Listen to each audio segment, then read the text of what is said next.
Welcome to the Pillar Podcast, where we put racial equity front and center. Join us as we explore equity. We'll take a look at overcoming opportunity gaps and strategies that ensure equitable learning experiences for all students in JCPS. Hello and welcome to another episode of the Pillar Podcast. I am your host today, Ian Brandon, Administrator and Supervisor of JCPS Satellite Offices. And today I have Mr. BJ Bunton with us. Welcome. Thank you. I'll go ahead and let you introduce yourself. Well, thank you, first of all, Ian, for allowing me to be here today and take part in this podcast. As Ian stated, I'm BJ Bunton, Executive Administrator for Diversity, Equity, and Poverty here in JCPS. JCPS product, graduate from Louisville Male High School, native Louisvillian, and just really proud to come back and be able to serve my community in this role. Wow. Well, thank you for joining us again. Today we will be talking about racial equity metrics and monitoring. Right. So tell us a little bit, your position within JCPS is fairly new. It is. So kind of walk us through just like a quick overview of what your role entails. Yeah. So the position of executive administrator itself isn't new. Executive administrators have been around for a few years now, but for our particular department, Diversity, Equity, and Poverty, this position was just created last December of 2020. And so I was hired December 8th. I actually didn't start until March of this year, 2021. I was still school-based principal at Phyllis Wheatley Elementary at the time. And, and I understand that I needed to be held for a little while to help with that transition as we were moving back into school, from NTI, due to the pandemic. And so I didn't actually start this position until March 22nd, was my first official day with DEP and in this particular role. And so, as you stated a little bit earlier, my primary responsibility as assigned by Dr. John Marshall, our Chief Equity Officer, is to monitor the racial equity plans for both central office and schools. And so that is the primary responsibility. I have a whole host of other things that, Dr. Marshall asked, me to do and partake in, but that is the primary role that I serve. And I understand that you support DEP in a number of ways, in addition to monitoring the racial equity plans. You also help support schools in implementing their SMART goals. Is that correct? That's correct. I want to get into that a little bit, but I want to start off by asking, what are some of the metrics you use or look to use as you're monitoring the racial equity plan? Right. So our district has a racial equity plan, and that racial equity plan is really centered on our racial equity policy and the 5 tenets within, and we can get into those tenets in a second. But so there's 23 metrics in that plan, and so those metrics were decided upon by our central office divisions, the chiefs, and they tied strictly to those 5 tenets in the policy. So in order for us to make sure we are fulfilling the policy needs, those metrics are developed, strictly around those policy tenets or whatnot. And so just a few metrics that we're looking at as a district is increasing the number of courses offered that take into a differing cultural perspective than what we traditionally look at. That's one. Increasing the number of students that are participating in those courses, of course. And then also a couple more, just increasing the number of staff that are participating in culturally responsive equity PD, professional development. And then also one of the major ones that actually ties to our current future state that we're working on is increasing funding for our schools that are in high poverty. Yeah. And so we're looking at specifically our Title I schools that are 80% students of color represented within those schools, and then 80% impoverished. And I would imagine coming from a school community, you're probably able to look at these metrics with I would say maybe a more critiqued eye, different lens, have had boots on the ground and experienced some of these things. Yeah, absolutely. You have a critical lens because you have your school experience. And for me being a principal, and so that's the day-to-day grind and the things that you're trying to get accomplished at the school level. But it's interesting because you get to see, now that I'm in this role, how what we do as a district, plays a part in what goes on in schools and filtering down to schools. And like I said, with these 23 metrics, so if done right and if fulfilled, can have a major impact on what's going on in schools.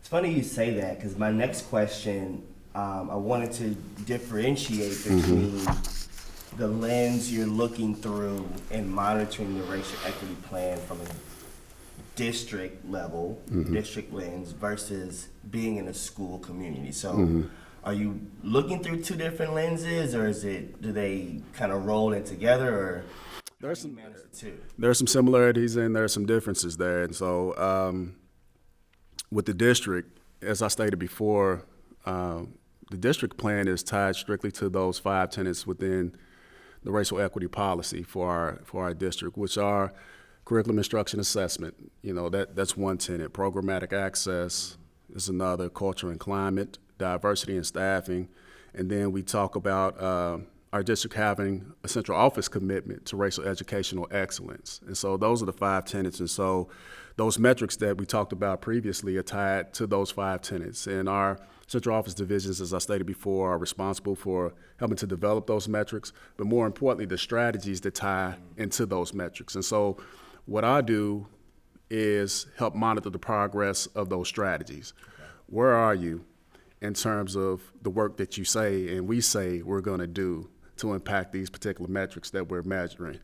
And a couple times a year, we'll get statistics, basically where we are with those particular metrics. And so with any good plan, you're going to, one, monitor, but then you're going to have to make adjustments potentially based on what the data says. And so that's where that district monitoring kicks in. And so as a part of that, I meet with our central office divisions bi-monthly, and they'll provide progress updates on their strategies. And we'll talk through those, where they are, and then what are the next steps in terms of where you're going with that particular strategy.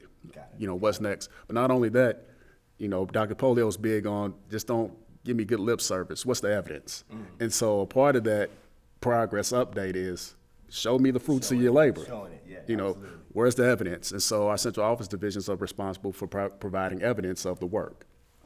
Now, school-based, a little bit different, but there are some similarities there in terms of the system that's in place for monitoring. Our schools are responsible for completing what's called an Equity Monitoring Progress Tool, or we call it EMPT, or EMPT is another, the language that we use. And within the EMPT, it is also tied to the racial equity policy tenets, but there are 6 domains. And so there's some slight variations there. So for schools, we look at curriculum instruction assessment, just like we would with the 5 tenets in the racial equity policy. PD, so professional development. What professional development are school-based personnel participating in? Culture and climate, programmatic access. So those 2 are the same. Staffing, which is also the same.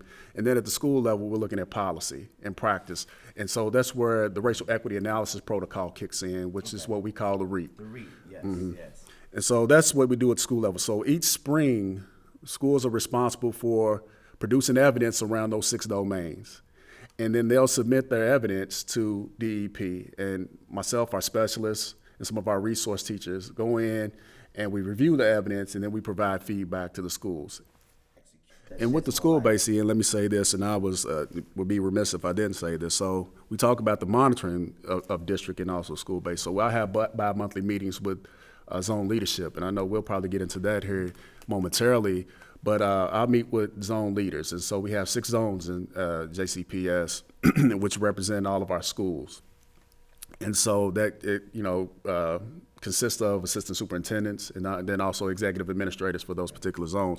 And so what schools are responsible for in terms of that monitoring piece is quarterly, they'll submit their progress updates. Okay. And then when I meet with the zone leadership, we'll go through those progress updates, where they are. And it's the same thing as we do for central office. They have to provide evidence as well. So it just can't be good lip service. We need to see the fruits of your labor. I want to circle back. We mentioned briefly how you support schools in achieving some of their goals. So I kind of want to circle back to what JCPS identifies as SMART goals. Tell us a little bit about what a SMART goal is and what type of support do you provide to these schools in achieving those. Well, that acronym, first of all, stands for specific, measurable, attainable, result-bound or result-oriented, and then time-bound. And so we ask schools, and not only schools, this is just about everybody in JCPS across this country are familiar with SMART goals and creating those goals. But really those goals are developed to help keep us accountable and help us to be able to measure where we are with our progress in anything, any goal that you may create. And that's where that measurable piece kicks in and that monitoring kicks in. And so my support for schools, or our support for schools rather, as diversity, equity, and poverty is varies in multiple ways. So one thing that we've done this year based on ESSER funding, and so the federal funds that have come down from our federal government to support schools, public schools during this pandemic, we've requested from our district $3 million worth of that funding to provide support for our schools in their work with their racial equity plans. And so based on their EMPT and their focal point, whether that be those one or two domains that they've chosen, schools can request funding to help, undergird and push forward that work that they're doing around their racial equity plans. And so that can come in the form of a practitioner. And so there's several national experts that, our chief equity officer knows and they are well respected across this country that have, basically said that, I will be willing to support JCPS in this work. And that is awesome. And, you don't find that very often, that you have, 8 to 10 national experts to say, hey, we'll help you in this work and are willing to work with our schools. And so schools can request support from those national experts to help push that work forward that they're focusing on this particular year. And then also they can request money for resources that tie directly to their racial equity plans as a school level. Another piece is our anti-racist specialists have office hours, and those office hours are well known. And so if schools need support, anybody at the school level, it doesn't have to just be school leadership. It could be a teacher within that school, another staff person. They can sign up for those office hours and meet with our anti-racist specialists, ask their questions, and get the support that they need as well. And then, of course, our department does a great job in terms of professional development. So we have a battery of opportunities, as we call it, in terms of PD, where anybody in our district can participate in professional development to help support their learning and growth as it relates to cultural responsiveness and this work that we're doing around racial equity. That's awesome. And there's a lot of support, not only within DEP, but the district itself, and as far as a lot of things intersect, right? Not just from a duty standpoint or policy or implementation, but just all around with the support. Right. It comes from all angles. Yeah. And so as we're inching toward the end of this academic year, so I know our students have had some time to be instructed, tested, and so circling back to, again, the monitoring piece of your role, being that we're at the end of this calendar year, just finished up testing, as you monitor and examine the results of our students' test scores, what kind of jumps off the page at you? I won't necessarily say it jumps off the page. It's a long-standing issue, which is just disproportionality. And so if we talk about the quote-unquote achievement gap, so it still persists. So there's some things that, in my purview, need to happen to help address that. One would be really looking at the curriculum and what we're doing around curriculum here in the district, but across this country. So it needs to be more culturally responsive and not one-sided or one perspective, which is what we've gotten over the years. And so that's going to help create more interest and engagement for students. And a lot of times that's what lacks, is that interest and engagement, because what's being presented doesn't connect with me. Yeah. All right. And so, that's one thing that definitely we need a curriculum overhaul, I would say. And I think that will go a long way in terms of helping to address that, because it will help with that engagement and interest for students. So like I said, in terms of something jumping off the page, that's nothing new. Mm-hmm. That's been long-standing.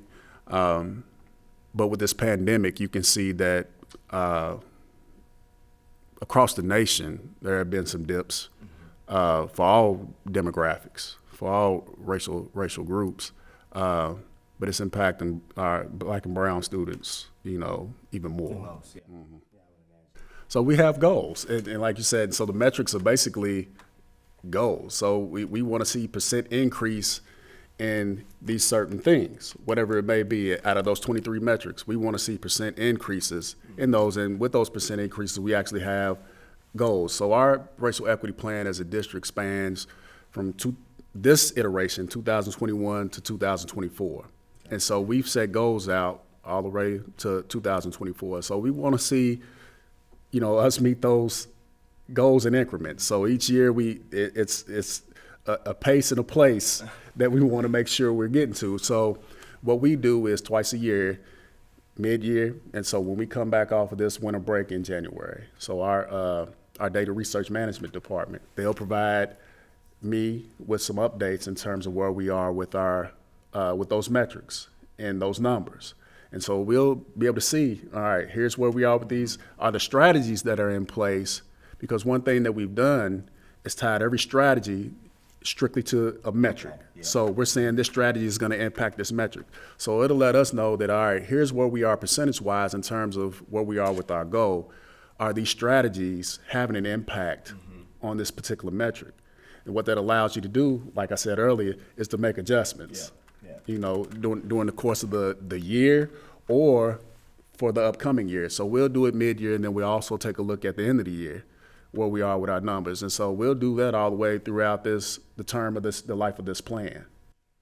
And given that data, those updates, assuming you'll be working and being in communication with that zone leadership you mentioned earlier. Right. Tell us a little bit about what zone leadership is, who it's comprised of, and a little bit more of how you work with that leadership from a day-to-day or bi-monthly basis. Right. So it starts with our chief of schools, which is, Mr. Robert Moore. And then under him, you have those six zones, which are comprised of our 3 elementary, middle, high, and then our accelerated improvement schools. And so within those zones, you have an assistant superintendent, and then you have their executive administrator or executive administrators, depending on the zone. Some have more than one. Excuse me. And so I meet with them bi-monthly. And so like I stated before, each school is responsible for providing progress updates, and zone leadership is also responsible for connecting with the schools. And so they've completed so far this year some what are called FSRs, and those are formative system reviews. So they go out to each of their schools and they have that conversation around their vital signs of their data. Where are you? What are you doing as a school? Then I'm able to come back and meet with them bi-monthly and just have those talks. So we look at about 5 or 6 schools or their schools within their zone each time we meet. Okay. And we have that discussion about where those schools are. And then, what supports may be needed, for their schools or next steps. So what are you going to do as zone leadership to help move this work forward in your zone? But then also they're responsible for having a report out for their entire zone twice a year. Okay. And so we just completed those Monday and Tuesday of this week with the zone leadership. So we want to know where you are as an entire zone. What are some schools that are doing yeoman's work? You know, they're knocking some things out the park. What are some schools that may need some additional support? All right. And, you know, what are you doing to help push the needle for your zone? And then where can we support as a department as diversity, equity, and poverty in helping you move that work forward? Yeah, that's awesome. I would not have imagined that there would be so many levels of support, right, revolving around a plan that's set out years earlier. I think that's just a testament to the mission, meeting goals, and just making JCPS overall, right, a better place for our students. Right. Given your role, I know you've got your hands in a number of different things. You experiences. We could go on. We talk a lot about work-life balance, being healthy, so we can perform. I know that's a big piece within JCPS, and I know definitely being a part of DEP, it's from our chief, it's a major hot button. So tell us a little bit about what you do to maintain your mental health and your health and wellness, so you can come in and keep things moving the way you do. Well, I work out, so I try to work out daily, you know, if I can, and you know, and so that's important to me. So I try to get that in daily. I wasn't doing such a great job, I'll say that, when I was school-based as a principal. And for our principals out there, you know, we have to take better care of ourselves, because it is a stressful job, probably one of the most stressful jobs that we have and positions that we have in the district, is that of a school level leader, building level leader. So having been there, we don't always take the time to do that. And it's hard to find the time sometimes to do that. But understanding that, and understanding how, you know, health is wealth. If we don't take care of ourselves, then we're not going to be good for anybody else. And so I've had to shift my mindset and say, listen, you need to start doing something daily. Even if it's for 30 minutes, you need to do something daily. So I do that. Then I find time to try to relax and just enjoy time with my family, man. You know, I've got 2 daughters that are in JCPS, Naya and Emery, and then my wife as well, Quita. And so I just try to find time to really enjoy spending time with them and just being in their company and their presence, man. And so that's some things I do. And then from time to time I'll read. So I'll dig into you know, some books that we're looking at within our department, and then just other forms of interest reading as well. So I do some of that. So I find myself, and it kind of comes subconsciously. Like I too like to work out, and I can tell when I'm not working out. Oh, man. And it's not just from a visible physical standpoint, but it's how I feel internally. Yeah. You know, Yeah. I have less energy, Right. there's a Right. little less motivation, but when I'm working out, kind of pushing my mind outside of just my 8 hours in a working day, I feel better. Yeah. You know, so that's it. That's it. Yeah. That's a true testament there. Absolutely. One thing I like to ask everyone that I have on air as we kind of close out this episode here, but I like to know how our workers get to where they are, what has influenced them, who has been a major part in enhancing or projecting career paths. So tell us a little bit about whether it be a teacher or an educator or someone in your life who has inspired you to do the work that you're doing right now. Oh, man. There's been a lot, I will say that, over the years, but I have to point to 2 ladies in particular. One is our Chief Equity Officer's mother, and Dr. Bonnie Marshall. And so I'll tell this brief story. When I was playing ball overseas, and I wrapped up, and I was in England, United Kingdom, and came back, man. I was just had an injury when I was over there, And I just knew, basketball wasn't going to be a long-term outlook anymore for me. As a lot of youth, that's what we think. We're going to have this long career. But in actuality, most people that are fortunate enough to have a professional career, it's still only going to be a couple years. It's short for most folks. And so, I was in that position. And so I came back and, I had a degree in sociology from UC Santa Barbara. And I knew I wanted to do something working with people, but just really wasn't sure at the time. So, man, I prayed on it. Yep. And John and I, Dr. John Marshall and I grew up together, and I knew his mother was in education. And I have much respect for her, not only as a neighborhood mom, but also as an educator, man. So my first call, man, after I sat and prayed and felt like God was leading me, I called Dr. Marshall. I said, Miss Bonnie, I said, look, I'm back home. I'm thinking about getting into education. And she was like, oh, BJ, I'm so, so elated, so happy that you are, thinking about, that path. And so I was like, well, what do I need to do? And so she was like, well, we got a couple programs. She said, we've got what's called ACES, an accelerated certification for elementary and secondary folks. And she said, we could probably go ahead and get you in that because you don't have to have a degree in education. It's alternative certification. And so I said, okay, let's do that. And so I started in ACES that summer. And then, Dr. Marshall was like, BJ, do you have your master's? I was like, no, not yet. She was like, well, you're going to have to get it anyway because that's a requirement, for being in the school system. So she was like, well, let's take you out of ACES, and let's put you in what's called a paraeducator program. And so what paraeducators was basically you sub full-time. Okay. And so I was able to get benefits, able to see where I may find my niche in terms of where I wanted to teach, because I was all over the district. And I had portion of my master's paid for, which the district covered at the time. And so that program is no longer in existence. But I mean, that was something that came under her belt. And then also Dr. Rita Greer, which they partnered in that, in ACES, and then also the paraeducator program. So she really helped get my foot in the door and get my start, in education. And like I said, just, seeing her growing up, seeing, some other educators that I know, growing up really just had an impression upon me in terms of just the profession, just, well respected, professionals. And so, yeah, man, from there, things kind of took off. And so I, taught. Then I decided I wanted to go into administration. Became an assistant principal after I taught at H.B. Slaughter Elementary. Became an assistant principal at Highland Middle. Okay.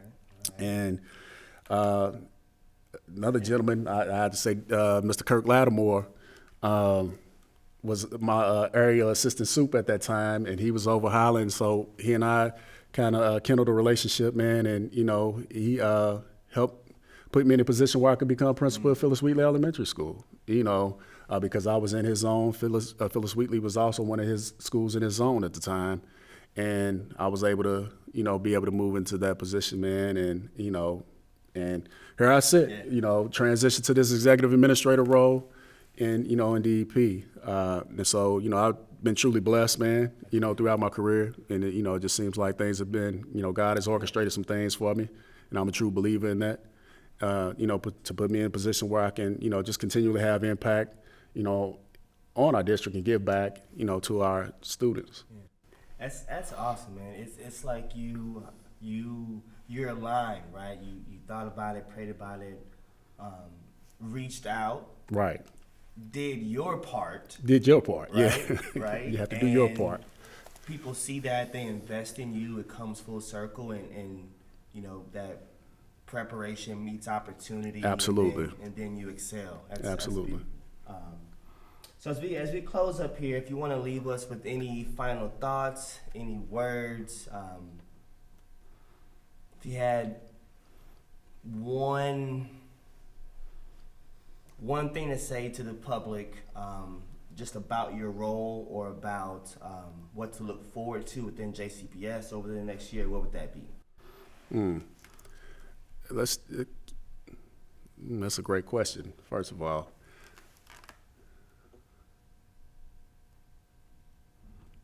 it would just be commitment. Let's be committed to making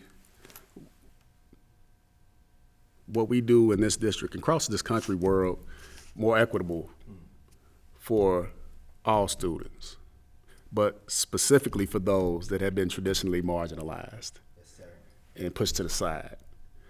We need to make a commitment. And so don't just talk about it. We need to put some boots on the ground and have some actions behind it and be about it.